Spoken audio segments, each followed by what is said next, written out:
Merci Yves.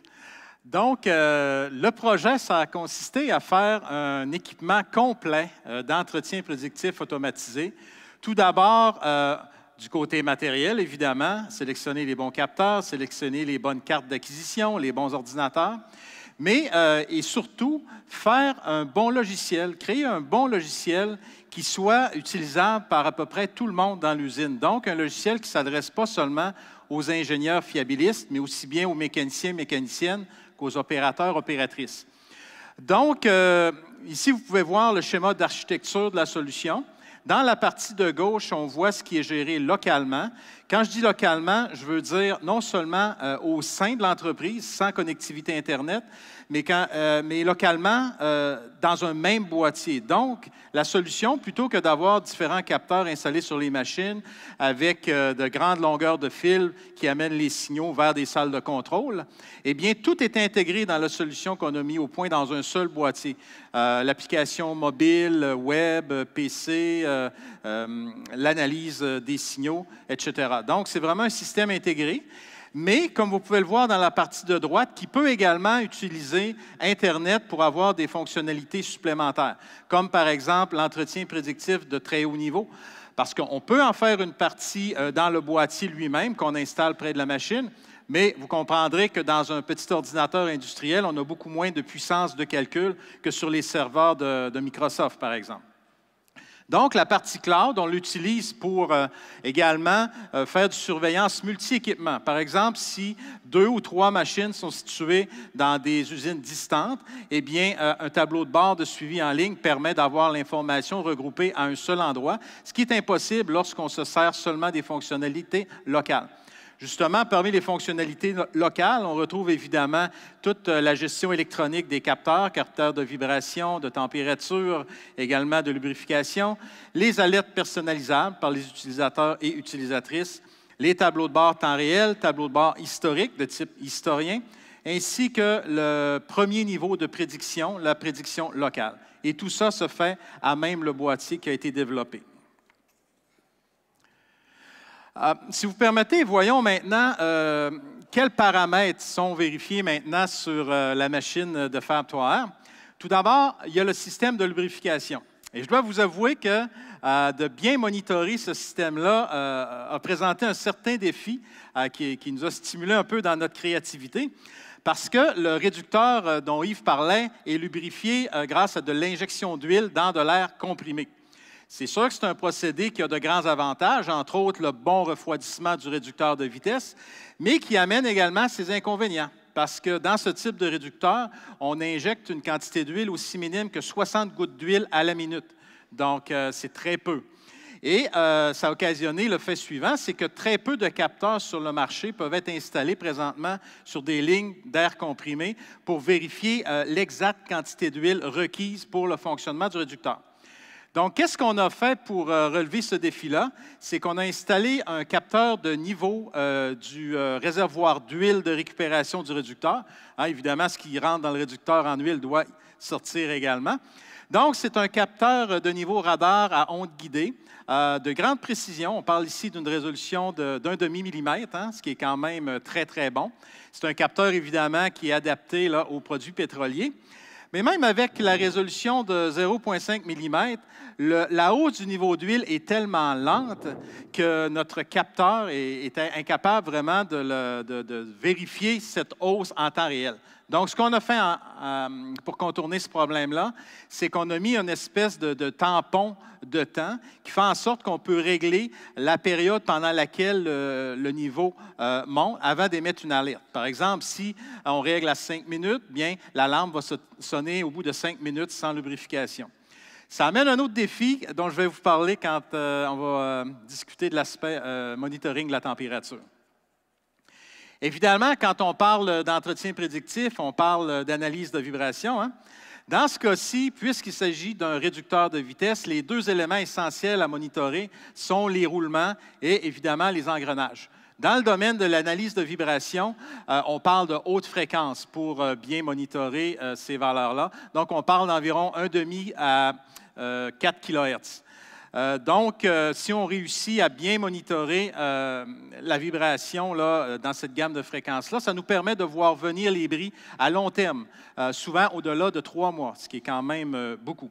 Donc, pour cet usage-là, puisqu'on parle de vibration de fréquence, on a utilisé des accéléromètres à gamme dynamique qui ont une gamme de fréquences allant de 0 à 6 kHz, ce qui était amplement suffisant pour ce cas-ci, et une gamme d'amplitude de vibration de plus ou moins 25 G, ce qui était amplement suffisant également. Ce qui est intéressant de savoir, c'est que autant les capteurs de vibration que les capteurs de température que ceux du niveau d'huile utilisent des cartes de conversion 4 à 20 mA, courant de contrôle couramment utilisé en industrie, évidemment. Donc, on a voulu faire un produit qui répondait à tous les standards. Enfin, au niveau du monitoring de la température, eh bien, comme je le disais tout à l'heure, on se sert de cette valeur-là pour s'assurer que même durant le temps où la mesure de la hausse du niveau d'huile du bassin de récupération est inactive, on puisse quand même voir un problème de lubrification par la hausse de température au niveau des roulements. Donc, ça nous permet de faire une prédiction à très court terme. Donc, pour faire ça, on utilise des capteurs... excusez, j'ai des problèmes avec mes slides. Bon, OK, excusez-moi, trop concentré sur le texte. Enfin, ce qu'on a utilisé, c'est des capteurs de type thermorésistance, des PT100, très communs en industrie, qu'on a vissés directement sur le boîtier de la machine, puisque c'est des capteurs de type lamelle, vraiment pratiques d'installation, et qui ont une gamme de température allant de 0 à 90 degrés Celsius, ce qui, encore une fois, est très amplement suffisant pour voir venir la dégradation d'un roulement. Donc, c'est un peu l'essentiel de l'aspect électronique, de l'aspect matériel de la solution, hein, les capteurs et les cartes d'acquisition. Maintenant, si vous permettez, on va regarder l'aspect plus logiciel. Qu'est-ce qui fait en sorte que cette solution se différencie de ce qui existe déjà sur le marché? Tout d'abord, c'est le système d'alarme personnalisable à seuil supérieur et inférieur. Donc, on peut mesurer, par exemple, un réservoir d'huile qui est sur le point de déborder par le seuil supérieur ou encore un réservoir d'huile qui atteint un niveau bas critique par les seuils d'alarme inférieurs. Et chacun de ces types d'alarmes comporte 3 niveaux. On peut en voir un ici, là, seuil supérieur. Et ces 3 niveaux-là sont réglables aussi bien pour la valeur critique que pour le message d'alarme qui va être généré. Donc, ces alarmes-là sont paramétrables par les utilisateurs. Donc, c'est très simple à utiliser et à régler. Oups. Dans le système qui a été mis en place, fait intéressant, c'est que toutes les alarmes sont conservées en historique dans l'appareil lui-même. Donc, il est possible d'avoir un historique à très long terme. Si ma mémoire est bonne, on parle d'environ 50 millions d'événements enregistrés dans la mémoire du système. Donc, on garde en mémoire les alarmes et on est capable de les trier soit par période de temps ou encore par différents critères. Et on est capable, évidemment, de les exporter sous forme de fichiers CSV ou de fichiers Excel. Mais là, ça n'arrête pas la connectivité de la solution développée. Parce que, je vous l'ai dit, c'est un système qui est autonome en lui-même, mais qui en même temps peut communiquer avec tous les autres systèmes de l'entreprise. On peut penser, par exemple, que le système développé peut envoyer les codes d'alarme à un GMAO, par exemple, pour alimenter les bases historiques des machines dont on fait l'entretien.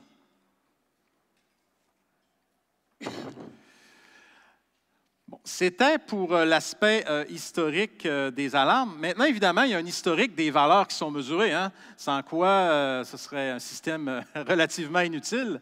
Donc, on conserve encore une fois toutes les données qui sont recueillies par le système. On les conserve en base de données locale, en plus de les envoyer dans le cloud, comme je vous l'expliquais tout à l'heure, pour les fonctionnalités supplémentaires.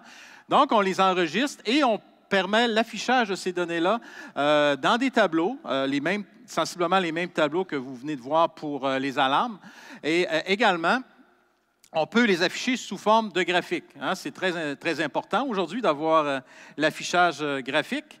Donc, vous avez un exemple ici. On peut avoir l'affichage soit à très long terme, tout en parcourant de manière fine les valeurs avec l'espèce de petit une espèce de petit curseur dans le bas des graphiques, là, qui est très pratique.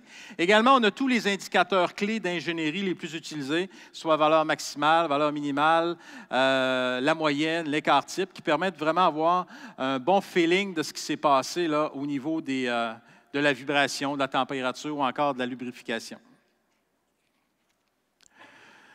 Ce que je vous ai montré, ce que je viens de vous montrer, c'est les tableaux de bord plus historiques, les valeurs historisées.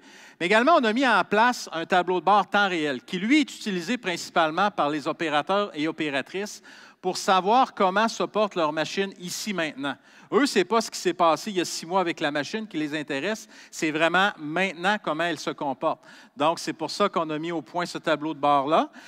C'est un tableau de bord où s'affichent les alarmes lorsqu'elles sont générées, en plus d'être envoyées par courriel et par SMS. Et également, les espèces de compteurs, les cadrans, sont équipés de zones de couleur qui peuvent permettre de voir visuellement, rapidement, par exemple, si la température a atteint une valeur critique. Ce qu'on vient de voir, c'est des fonctions, je dirais, génériques du système développé. Donc, peu importe la machine où on installe SysX, ces fonctionnalités fonctionnent de la même manière. Hein. De la vibration, c'est de la vibration.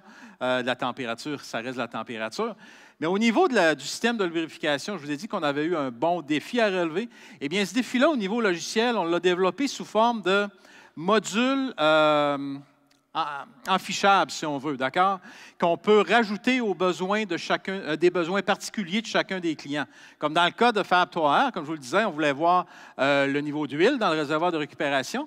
Et on voulait également ajuster le temps de grâce, si on veut, là, avant que l'alarme sonne lorsque le niveau n'augmente pas. Donc, c'est par cet écran-là qu'on peut régler ce temps-là, d'accord? Donc, ça, c'est pour le cas de cette machine-là, on a développé ce module personnalisé-là. Et pour une autre machine, ça aurait pu en être un autre.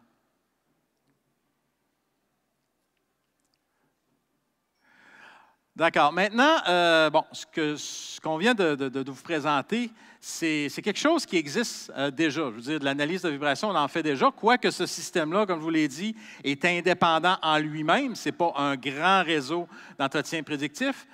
Mais où le système se démarque vraiment, c'est dans sa manière de prédire les bris des machines. Parce que c'est beau recueillir de la vibration, mais il faut s'en servir.